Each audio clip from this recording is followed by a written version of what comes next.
JJ here. I have Richi here coming in from Kansas City. Yes. And you're doing some fun and awesome and cool stuff coming up. You got a couple projects.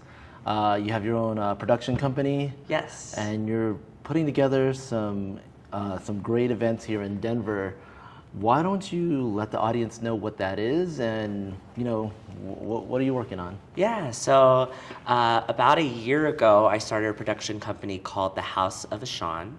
It is a small business dedicated to generating and curating productions and events that center around the queer and Asian communities here in Denver and Colorado and beyond. So growing up, I've been a performer and in entertainment for about 14 plus years now. Oh, so since I was 18, I got out of high school and you knew that's what you wanted to do? Oh my gosh, since I was 5. No, since I came out the womb, I came out dancing and singing, JJ. Yeah, no, I think that's a Filipino thing. It is so Filipino. It's in the blood, like for sure. I've always loved singing and dancing and hosting and entertaining. So, but no, when I got out of high school, went straight into performing, and then my career has taken me to so many different places. I've been on cruise ships, I've sung at amusement parks, I've done like weddings during the pandemic and corporate events, started emceeing.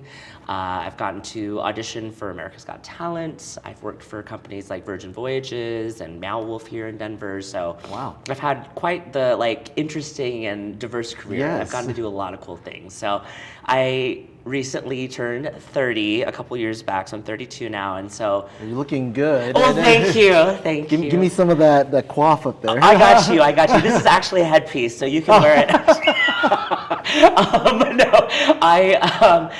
When I turned 30, I was really thinking about, you just start to think about different things. You start to prioritize different things, and so thinking about how can I pass down and pass along all this knowledge and all the expertise and the skills that I've garnered over the years, how can I start helping and uplifting other people in the community? And I've just found that representation for AAPI people, and then on top of that, AAPI and queer people, both. It's hard to find representation for us. So with the House of Ishan, the mission is really to curate and create space for that community. And we have such a beautiful, diverse queer AAPI community here in Denver and in Colorado. And it's been really cool to see the people come out for these events. Yeah.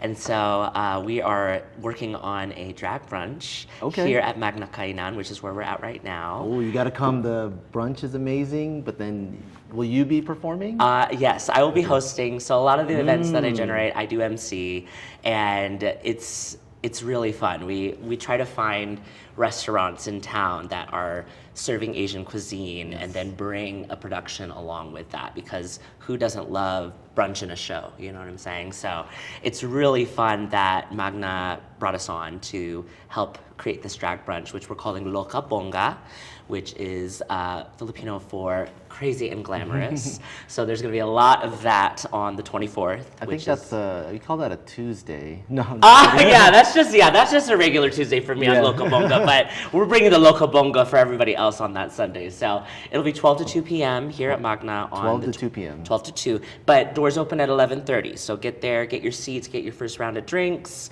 and then we'll get the party started at 12, and that'll be on the 24th of May on a Sunday. So tickets are online, reservations are available now. It's under experiences on the Magna Kainan open table site. So go on there and get your table. We're very excited. We're also going to have, on top of a drag show, we're going to have vendors. We have 3 local Filipino vendors. So I didn't know that part. Yes. So it's been really cool to create these community events. Like the brunches are starting, and I've been also generating, I produced this fabulous community event in Kansas City before I left called the Garden of Delights, which was a mix of performances and vendors and drinks and cocktails. So it seems like worlds are starting to merge together. So the drag brunches I've been producing are now combining with the community events. And so we have some fabulous people joining us for that, vendors. We have Lola Severina, who does fabulous creations, soaps and lotions and mini creations. We love Kayla. And then Amihan Artisans. She designs fabulous Filipino-inspired garments,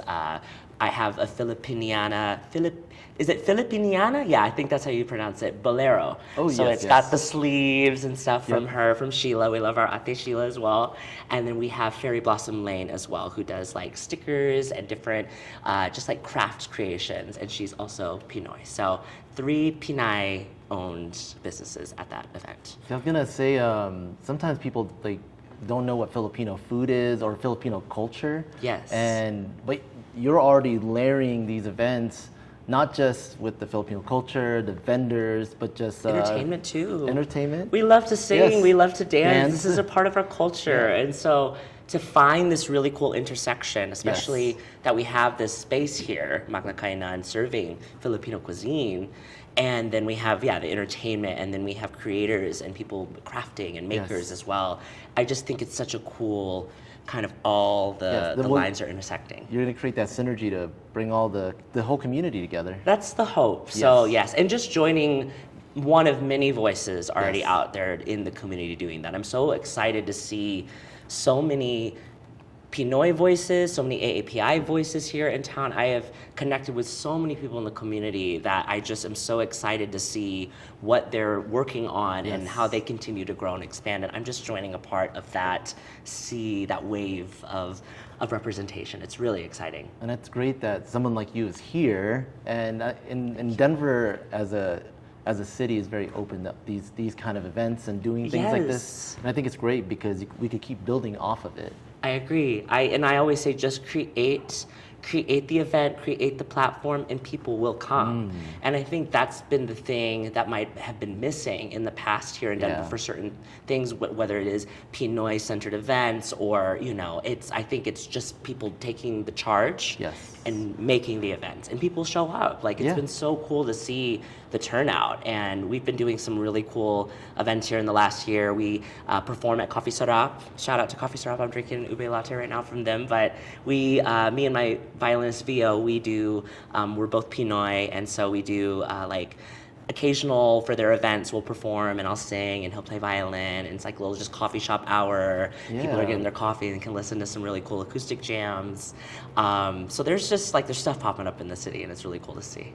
And for yourself, do you have a pretty booked calendar, or is it becoming booked? This is what I call the most wonderful time of the year, because we have May, which is AANHPI Yes. Heritage Month, and then we go right into Pride Month. Yep. So as a queer Asian, this is like the Boom, best boom, time yeah. of the year for events, for activations, just everything. So we have the local bonga drag brunch happening on the 24th to celebrate both AAPI Heritage Month into Pride Month. Yep. And then we have another drag brunch actually at Champagne Tiger. We're calling that Salesian Invasion. So Salesian shout out to Invasion. Champagne Tiger. Yes. They're a really great space in Denver that are just really allied with uplifting many voices. Yes. Black voices, Asian voices, Latinx voices, like just bringing us all there. So really love Champagne Tiger and what they're doing. So we're doing a Salesian Invasion brunch there. And then in June, I am debuting on the 13th of June it is Denver's, as far as I know, don't quote me, but Denver's first AANHPI LGBTQ plus Pride event. Hold on. Let me.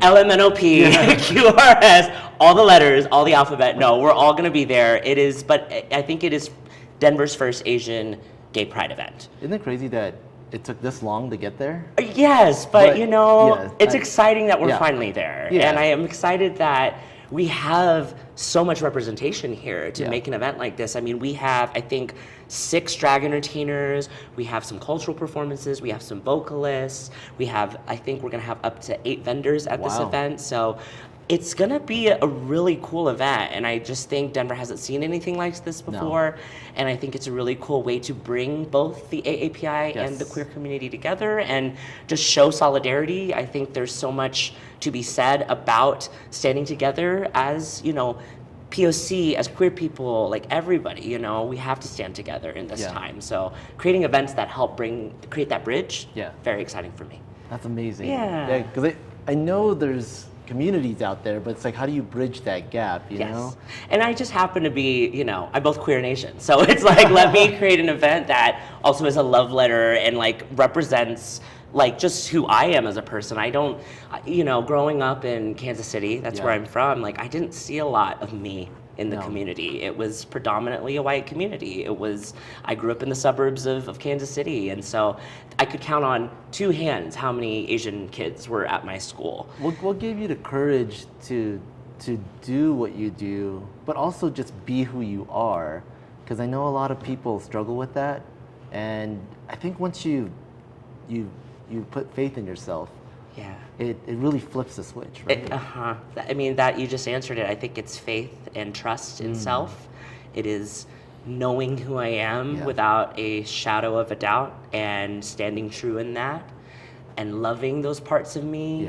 And also just, I've overcome a lot of adversity in my life. I think people who try to bring a lot of love and joy into other people's lives, I think the reverse is that they've experienced what it's like to not have those things.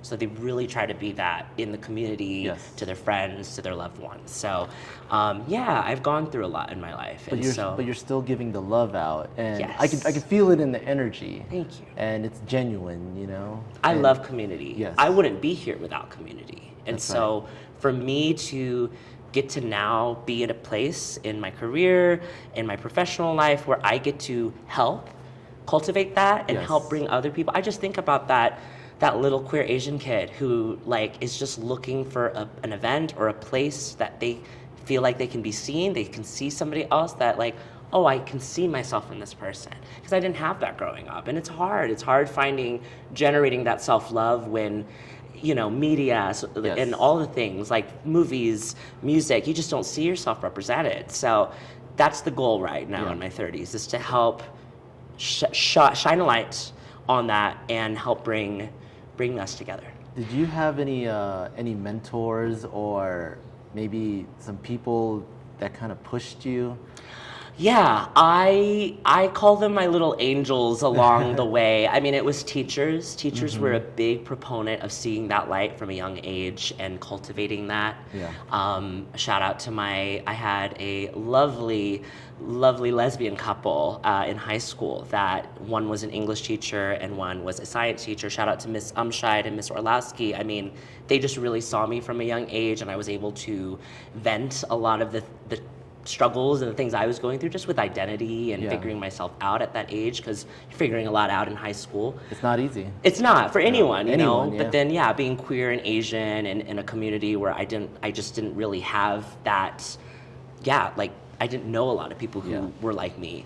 They really helped in that. And then in college, I had a fabulous acting professor. Shout out to Laura Kirk. She really also cultivated. I auditioned for a talent show we had at KU. I went to KU in Lawrence, Kansas, and it was called KU's Got Talent. It was based off America's Got Talent.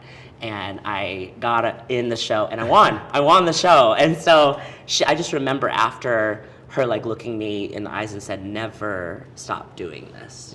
Because I can see how much you love this, and we need more people. We need more people like in this that. world doing what they that. love. Yes. Inspiring people to also do what they love. Yes. So, but I've had angels along the way. I mean, they have really lifted me up and affirmed who I am, not diminished who I am, and cultivated that and encouraged me to step into this. So, I wouldn't be also here without those people along the way who said, "I see you, keep going."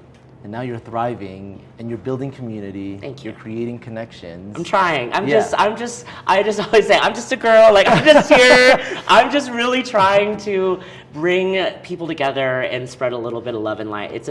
I consider this time right now to be just a very weird, dark time that we're in as a society. It's just very uncertain and just a lot of hate in the world right now and a lot of just bad energy.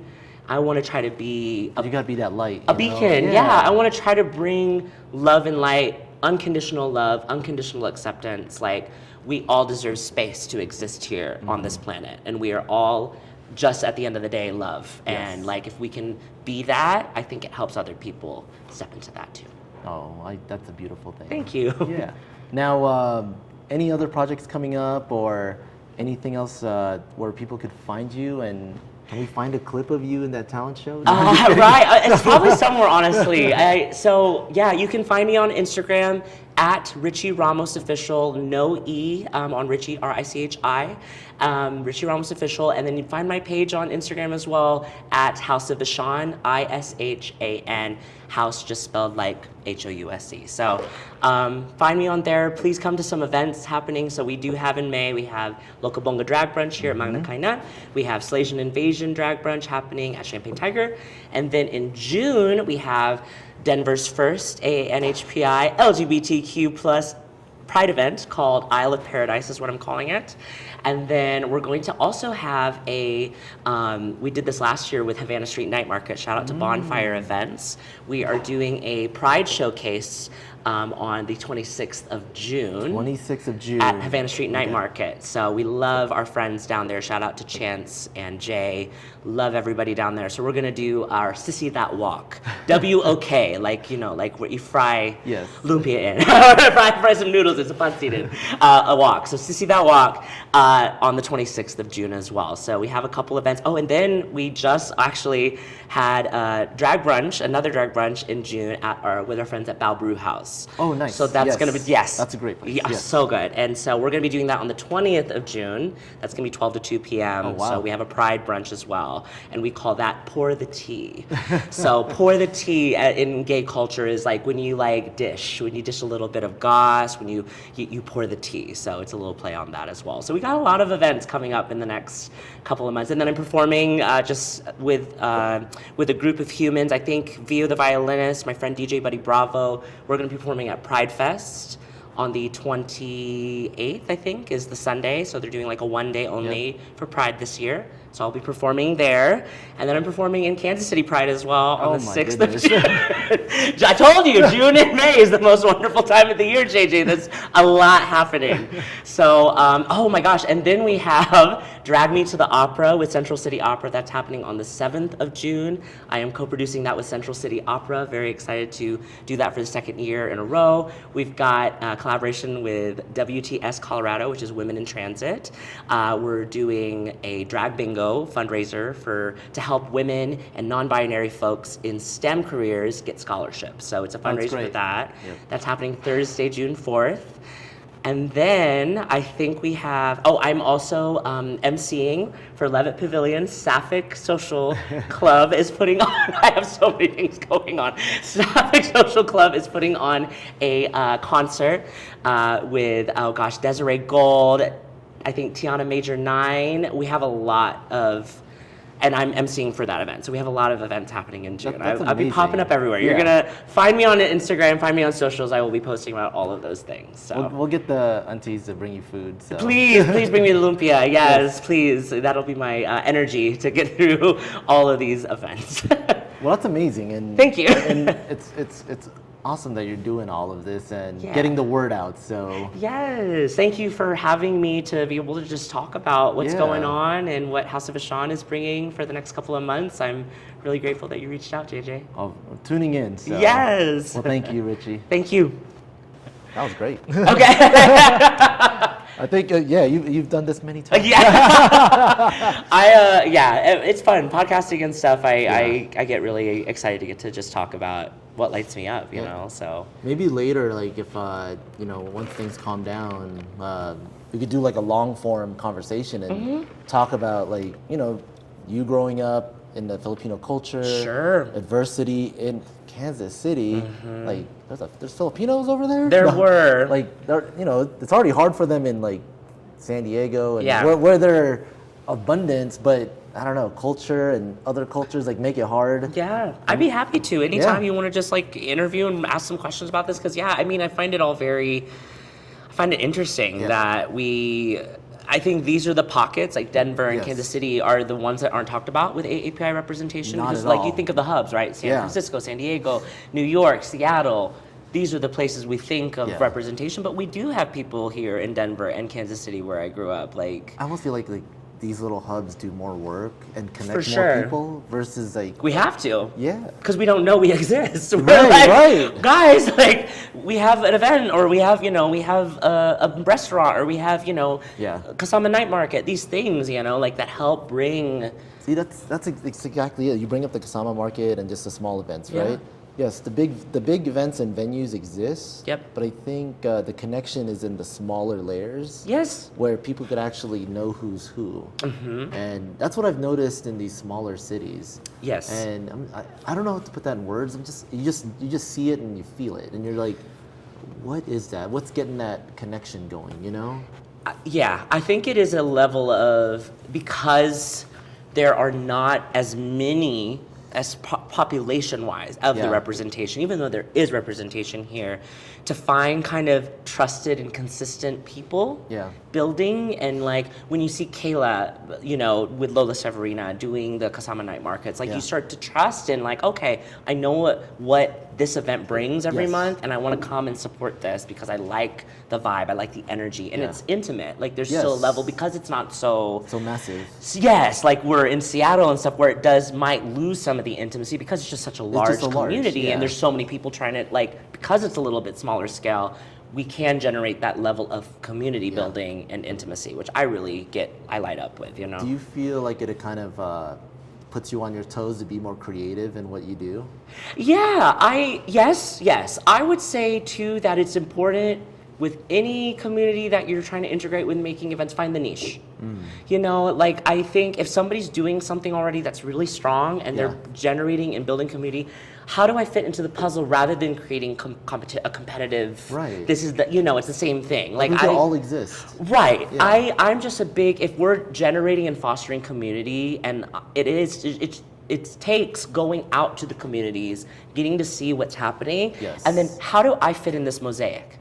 How do I generate something that complements and it like works together so that we're just building and it's actually expanding? Yes. And that's where like being queer and Asian, that's my intersection, and that's the community I want to uplift, So there's a little bit of overlap there because it's like, queer people and like women have a lot of solidarity and community, And so it's like finding how can we create those bridges, me doing my thing, this person doing their thing, this person doing their thing, and et cetera, and then form something bigger and more beautiful together. And people could just check in and see what's going on. You don't have to subscribe to certain things. Just be be open to it. For sure. Yeah. Openness to everything. That's the thing. Well, yes, like, for a queer event, it's like, this is not, I think it's so funny to me when you like get on the black hole that is social media sometimes and think that like, drag queens are trying to turn our kids gay. Like, not at all. That's not what's happening. Go check it out and see for Just yourself. go to an event. We do the drag story time at Coffee Syrup as well, and it was so beautiful just to like have these kiddos with their parents like meet a drag entertainer and be like, oh, you're just a human being like I am. Yes, you might be a little more glamorous with thick eyelashes and makeup on, but like I'm just human, just like you are. I might like different things than you. I might light up with different things, like how a person lights up with sports. Yeah. You will never see me at a soccer game. I don't like soccer, but I love makeup. I love heels. I love glamour. It doesn't make anything less than or worse than or better than or more human or less human than the other experience. It's just differences. Right. So like you're saying, just go out and try it. See what it's like. Meet somebody queer in your community. Because you're going to find that you're probably going to have a lot more in common than you have different. Because one thing I can tell you is that we all love lumpia. Yep. Okay? One thing that will always unite everybody is our love for lumpia. Okay? So, like, there will always be something to bond on rather than, like, to find those differences. Oh, yeah. But you have to open yourself up to it, like you said. 100%. Yeah. Well, thank you. Thank you, of course, yes. Like, I love these conversations. It's important to, again, like, have community, talking to different people in the community and, humanizing each other. And, like, also, again, like you're saying, like, building the community and, like, helping it expand, like, having things like this, I think, help do that. It helps raise the awareness and get people to understand. And 'cause sometimes it takes people a while to, like, take that step. Yeah. Some people will never do it, which is fine. But It's hard it's not gonna to. hurt. It's scary. It's Yeah, vulnerable it is. to step out in community and be seen because you also, at the same time, like all the good that comes with Yeah. community, but you also put yourself in a position where you have to be accountable if you make mistakes. Yeah. If you've let down the community and they tell you what's going on, as a leader, if you Yeah. want to be in that role, you have to be willing to take the L Yeah. and say, okay, I hear you. I'm sorry. I should have moved better. I should have done better. I will move better, do better Yeah. for you because this is for you at the end of the day. This leader, doing community events, this is for the community. And so leaders are kind of, for me, they're not only, yes, they're leaders in like places that you can look to for security and trust, but they're also facilitators. They're also mediators. They're also guides. Like they have, it's a very important role. And like, if I'm to step into that role with House of Ishan as kind of a leader in our community, I take that very seriously. Yeah. Well, you have the responsibility. Yeah. And you got to hold yourself accountable. Right. And be open to people Yes. holding you accountable. Because that's the whole thing. It's like, I'm here for you. I'm Yeah. not here for me. Right. Like, if you're telling me that something's not right or something has hurt you, it's not my responsibility to say that, well, this is wrong or I disagree. It's like, I hear you. Let's I have hear a you. conversation Let's have a and conversation. I work it hear you. out. Let's work this out and let me be better for you. Yes. Because that's at the end of the day what I think a good leader does. They show up and they are there for their community. Yes. Rather than the community being there for them. Like I think that sometimes leaders can get kind of caught up with the ego of it and stuff. They And got to it's like, be guides, like what you were saying. yes. Yeah. Like, yes, I am bright and bold and I wear things like that. And yes, like, I think everybody deserves to be seen. However, I'm just a human being like everybody like else. everybody I else, am yes. not, I don't view myself as better than, greater than. I am just a part of this. And a leader is not above everybody else. They are actually just a part of the whole thing working out. Like, a leader is just important as, when I think of a production, because I've been in a lot of events, it's like, a lot of productions, it's like, the singer, because I've been like the vocalist, right? Singing is just not as important, like we're the same level of importance as the person lighting me, putting a spotlight, or the person running sound in the booth.